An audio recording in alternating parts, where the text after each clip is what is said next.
Bapak Ibu? Langkah-langkah yang harus segera kita lakukan. Langkah-langkah yang harus segera kita lakukan sama sebetulnya.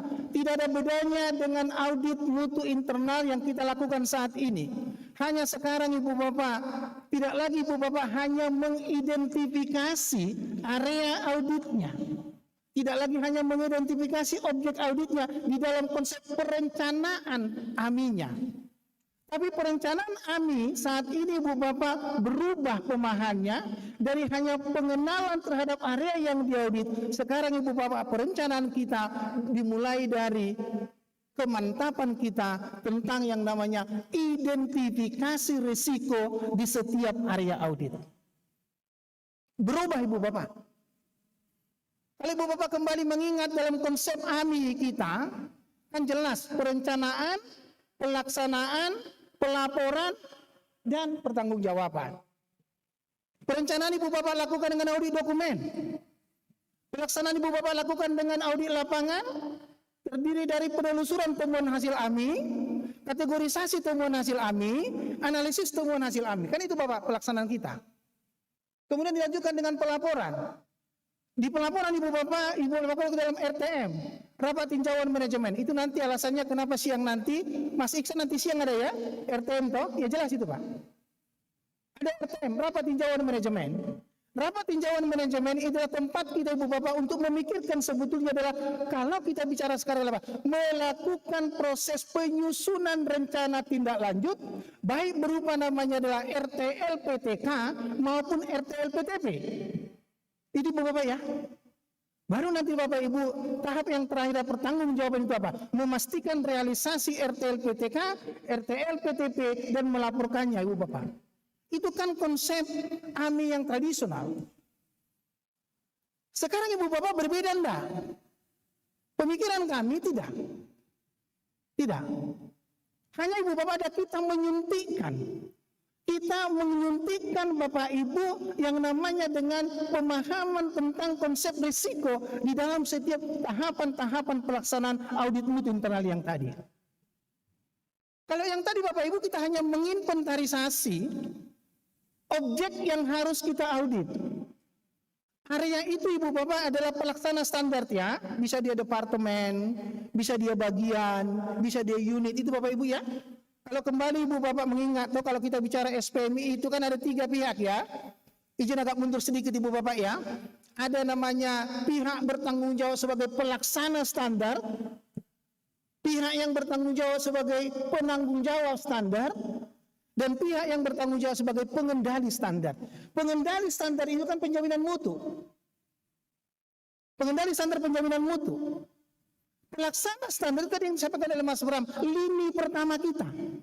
Pihak yang kita berikan amanah dan tanggung jawab untuk memastikan keterlaksanaan dan ketercapaian standarnya.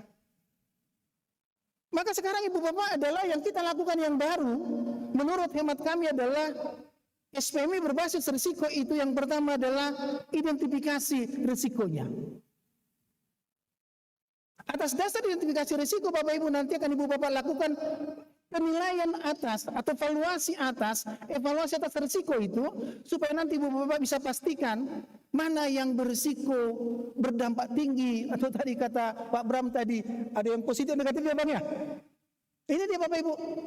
Sekarang kan kita nggak pernah mikir itu Bapak Ibu. Tapi nanti izin saya kasih satu kertas kerja ya Mas Iksan ya. Tadi saya katakan mohon maaf itu tidak dibagikan karena itu adalah konsultasi saya dengan perguruan tinggi bagaimana membuat kertas kerja audit ya. Saya sudah janji mereka pakai mereka punya tapi tidak akan boleh dibagikan kepada peserta. Di sana ada warik saya ya. Jangan ngomong-ngomong ya bahwa rektornya ngebantuin kampus lain ya. Lupa nanti saya. Di belakang ada warik ternyata. Maaf Pak Budi maaf. Kita mulai satu-satu Ibu Bapak. Kita mulai satu-satu. Next. Ini Bapak. Identifikasi risiko nih Bapak Ibu. Jadi Ibu Bapak sekarang adalah ketika nanti kita melakukan implementasi SPMI. Implementasi SPMI setelahnya apa Bapak Ibu? Simpel sebetulnya. Ibu Bapak kalau ditanya nih, mohon maaf nih, dijawab dalam hati nih. Apakah sebetulnya Ibu Bapak tanda bukti bahwa Ibu Bapak itu telah melaksanakan standar kita? Kan ada namanya P, EPP, kan itu Ibu Bapak tak? Itu konsisten di situ Bapak. Ketika kita bicara Ibu Bapak adalah dalam pelaksanaan, apa sih sebetulnya Ibu Bapak? Kan dokumen pertama sebagai bukti kita telah melaksanakan standar itu apa? Kita merencanakan pelaksanaannya secara baik. Itu apa? Ada rencana kerja kita. Yang Ibu Bapak sering sebut namanya kan renov, rencana operasional. Karena kita di dalam pendidikan tinggi kita bagi menjadi rencana kerja semesteran dan rencana kerja tahunan. Sekarang Ibu Bapak, rencana kerja semesteran kita, rencana kerja tahunan kita, renov kita itu serta-merta Bapak Ibu mohon maaf, hanya terjemahan langsung dari dokumen standar. Terjemahan langsung dari dokumen standar. Sekarang Ibu Bapak berbeda. Semua pelaksana standar yang nanti akan kita audit, dia harus Ibu Bapak mulai dari sekarang mengenali potensi-potensi resiko yang mungkin terjadi ketika pelaksanaan standar itu dan harus memasukkan dalam kerangka rencana kerjanya dia. Ini Bapak Ibu yang pertama yang paling menurut hemat saya fundamental sekali sekarang, perubahan paradigma daripada kita, mulai dari prokdinya, dekannya, wareknya, bahkan rektornya Ibu Bapak. Harus mengalami sekarang perubahan di dalam konsep bagaimana kita menyusun kebijakan. Bagaimana kita menyusun yang namanya kebijakan strategis dan ada juga yang namanya yang operasional. Maka Ibu Bapak sekalian, yang saya sampaikan sederhana sebetulnya adalah bagaimana kita bisa melakukan itu. Sederhana sebetulnya nanti. Pertanyaan kita sekarang Ibu Bapak adalah, ayo kita tanya dulu prokdi kita. Kita tanya dulu prokdi kita. Apakah mereka menyadari atau tidak? Apakah target capaian harus mereka lakukan? Apakah mereka telah menyusun program kerjanya? Apakah mereka telah mendeploy itu secara rinci menjadi rincian-rincian kegiatan? Dan sudahkah ketika mereka menyusun program kerjanya, apakah mereka ketika menyusun rincian kegiatannya, sudahkah memperhitungkan potensi risiko? Rencana ini tidak jalan, program ini tidak jalan, output ini tidak tercapai, sudah atau belum? Itu Ibu Bapak sekalian yang mengalami perubahan di dalam pola kita sekarang untuk memastikan implementasi SPM. Maka sebetulnya Ibu Bapak sekalian tidak hanya konsep sebetulnya melakukan evaluasi pemenuhan standar berbasis risiko, bahkan sekarang sebetulnya sudah harus bisa konsep apa? Perencanaan, pengelolaan perguruan tinggi berbasis risiko. Risk-based management. Ibu Bapak sekalian, objeknya, kalau tadi Mas Bram sudah bicara mengenai bagaimana di aras-arasnya Ibu Bapak ya, sama sebetulnya, nggak ada konsep berbeda dengan kita. Kalau kita bicara Ibu Bapak tentang PPEPP, kan di konsep penetapan sebetulnya. Di konsep penetapan sebetulnya kita juga sudah harus sekarang memikirkan secara baik. Kalau kita bicara konsep SPMI kan penetapan itu bicarakan apa? Kebijakan, pedoman atau manual, ya, kemudian standar atau acuan, formulir-formulir kita sama SOP-SOP-nya kita. Yang paling di atas Ibu Bapak sekalian kebijakan. Kalau kita bicara mengenai kebijakan akademik kita, sudahkah kebijakan akademik kita memperhitungkan risiko? Yang tadi disampaikan oleh Pak Bram ke kita. Sehingga kalau itu kita merasa bahwa pengelolaan risiko sudah menjadi prioritas di dalam penanganan semua kegiatan kita untuk memastikan tujuan kita, maka semua kebijakan kita Ibu Bapak harus hemat saya, kebijakan akademik kita, terus apalagi kebijakan SPMI-nya kita Ibu Bapak ya. Ya. Kalau Ibu Bapak lihat kembali di dalam konsep dokumen kebijakan, kan visi, ya toh? Ya toh, alasan. Kan di nomor 6 itu namanya apa? Manajemen SPMI-nya Ibu Bapak, manajemen kebijakan toh?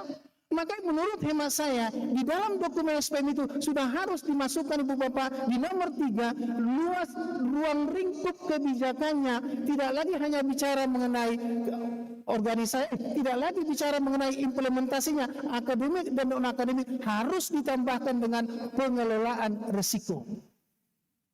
Jadi dokumen kebijakan perangkat kebijakan SPMI kita pun menurut hemat saya harus dilakukan penambahan terkait dengan ketika kita melaksanakan implementasi SPMI kita sudah memperhitungkan potensi risikonya.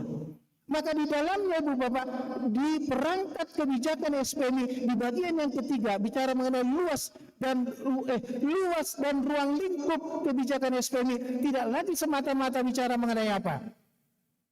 Implementasi di akademik, implementasi di non-akademik, tapi harus ditambahkan konsep telah memperhitungkan potensi risiko dan melakukan mitigasi risiko.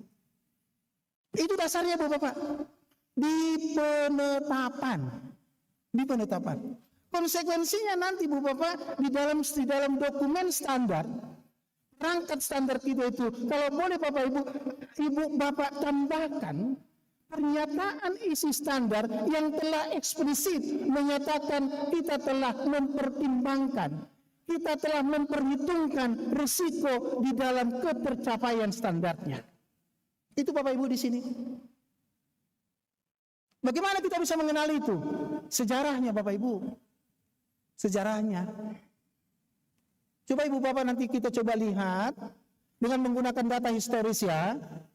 Di area-area audit mana, di objek-objek audit mana, biasanya tadi penyimpangan tuh antara yang target dan yang realisasi. Di area mana yang paling banyak Ibu Bapak penyimpangan? Atas dasar itu Ibu Bapak menjadi prioritas kita di dalam melakukan konsep perencanaan pengelolaan perguruan tinggi berbasis risiko ini. Next Mas, masih ada Mbak waktunya? 10 menit lagi. 10 menit lagi ya, masih ada ya. Nah, identifikasi risiko Ibu Bapak simpel saja. Ini saya belajar juga dari lamannya GRC Bank. Nah, jadi saya belajar dari situ. Sederhana sebetulnya Bu Bapak, yang boleh Bu Bapak lakukan adalah metode kualitatif dan metode kuantitatif. Saya tidak akan banyak bicara tentang ini Bapak Ibu. Nantilah mudah-mudahan LLDT ya masih ke sana ya. Kita buat satu program tentang bagaimana kita untuk tipologi 1 2 inilah ya. Penting Bapak Ibu kita lakukan sekarang bagaimana pengukuran risiko. Karena itu menjadi kewajiban kita dari Permendikbudristek nomor 53 ya. Ada pendekatan kualitatif, ada pendekatan kuantitatif. Nanti Ibu Bapak boleh saja memilih. Kalau kombinasi memungkinkan ya Bang? Boleh Bang ya? Boleh ya. Oke. Next. Nah sekarang masalahnya Bapak begini. Saya banyak pertanyaan. Sebetulnya apakah ada feeling? Ini masalah feeling lagi nih ya, feeling so good lah ini ya.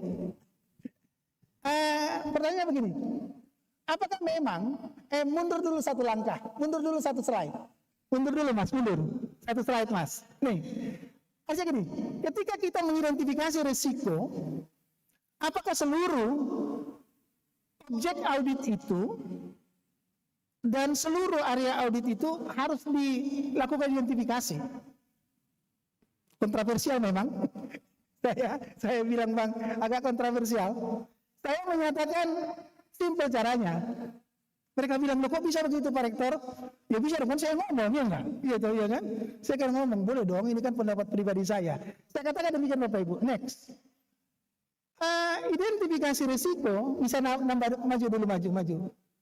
Identifikasi risiko, Ibu Bapak adalah, ya sudah, kewajiban kita terhadap implementasi, pertanggungjawaban kita terhadap SAN itu ya, SAN.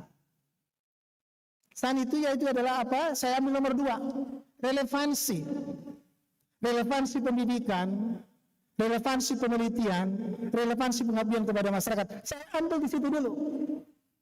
Kalau kita bicara mengenai relevansi pendidikan, dengan konsep yang baru kan Ibu Bapak punya, boleh 3 standar, boleh 8 standar, tapi saya selalu menginspirasi untuk standar nasional pendidikan, karena nanti bobotnya lebih banyak di dalam konsep akreditasi. Saya mengharapkan Ibu Bapak adalah kita lakukan pengembangan kita bertahan di dalam 8 standar, tetapi Ibu Bapak sekalian, yang perlu harus kita perhatikan demikian.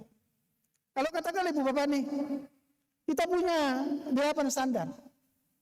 Sekarang pertanyaan kita, di objek audit yang mana saya harus memberikan prioritas di dalam melakukan identifikasi risiko? Saya selalu bilang adalah, kalau konsep yang lama, karena belum ada spesifik pertanyaan tentang risk based audit, Ibu Bapak semua lakukan. Boleh. Nanti Bu Bapak, dengan adanya risk-based audit, konsepnya sederhana. Tapi menunggu dulu ya Ibu Bapak ya. Kita tunggu dulu keluar instrumennya coming soon. Midnight show itu kayaknya ya. Agak lain memang sekarang. Agak ngeri-ngeri sedap nih. Menunggu 1 Januari 2025 ya. Nanti Bu Bapak di sana simple, tapi beberapa para asesor yang sudah saya bertemu dari LAM juga begitu. Saya bincang-bincang bagaimana sinkronisasi SPMI dengan SPMI gitu Bapak. Saya katakan demikian. Nanti kan Ibu Bapak, akreditasi kita kan cenderungnya adalah kualitatif ya. Kualitatif ya Bu Bapak tak? Di mana nanti mereka akan menemukan indikator dimensi-dimensi. Dari dimensi kan turun ke indikator. Nah saya nyatakan demikian nanti Bapak Ibu. Ketika Ibu Bapak tahap pertama melakukan namanya identifikasi risiko, saya katakan Ibu Bapak ada 2 pendekatan Ibu Bapak ya. Pendekatan identifikasi risiko di dalam short term objektif, satu lagi adalah long term objektif. Di dalam short term objektif Ibu Bapak adalah Ibu Bapak tinggal pilih di sini ya. Standar mana yang berkontribusi besar terhadap relevansi pendidikan yang dimensi memberikan keunggulan di kita, itu saja. Nanti Bapak Ibu perhatikan, di dalam luaran pendidikan, Ibu Bapak harus jelas. Ibu Bapak harus mendapatkan nanti yang namanya, menurut hemat saya, adalah harus bisa mendapatkan peta kompetensi lulusan kita Ibu Bapak. Ini adalah area yang sangat berisiko. Ketidakkemampuan kita Ibu Bapak memetakan potensi ya peta ya kompetensi lulusan kita itu berisiko Ibu Bapak untuk bisa mencapai namanya standar kompetensi lulusan kita. Dan menurut hemat saya kalau itu nanti bobotnya besar, dimensinya besar dan dimensinya harus dia berdimensi internasional, maka Ibu Bapak itu menjadi prioritas kita dilakukan identifikasi risiko. Simpel sederhana Bapak Ibu. Hal yang sama Ibu Bapak, boleh next. Hal yang sama nanti Ibu Bapak ketika melakukan standar penelitian. Standar penelitian juga Ibu Bapak nanti adalah sederhanakan sebetulnya Ibu Bapak adalah simpel saja nanti Ibu Bapak perhatikan di sana adalah yang terkait dengan bagaimana kita relevansi peneliti bicara mulai peta jalan penelitian sampai seterusnya Ibu Bapak ya. Lagi-lagi Bapak Ibu nanti kita perhatikan di sana setelah ada instrumen yang baru ini kita perhatikan dengan sungguh-sungguh. Mana kontributor utama Ibu Bapak yang terkait dengan dugaan saya Ibu Bapak yang nomor 4 itu kalau kita bicara standar ya kan nanti penelitian itu 3 standar yang kita bangun, standar luaran, proses dan masukan ya. Tetapi kedalaman dan keluasan di setiap kelompok standar itu sama sebetulnya dengan 8 yang sebelumnya. Nah, ambil contoh misalnya Bapak Ibu yang berisiko sekarang dan dimensinya besar ke depan adalah di standar masukan. Di standar masukan Ibu Bapak yang betul-betul sekarang berubah, dan eksplisit dinyatakan Ibu Bapak penerapan teknologi informasi dan komunikasi dalam hal perencanaan, pelaksanaan, pelaporan dan pertanggungjawaban penelitian. Ini dimensinya besar ini Bapak Ibu. Ini Bapak Ibu.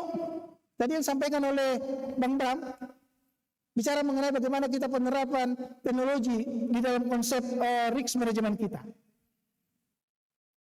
Yang tadi sistem Bang ya. Ini ada di sini Bapak Ibu. Nah begitu nanti caranya Bu Bapak. Jadi nanti Bu Bapak jangan lagi kita menerapkan audit mutu internal berbasis risiko, tetapi pola kerja kita tetap pola kerja audit tradisional. Sering terjadi begitu Bapak.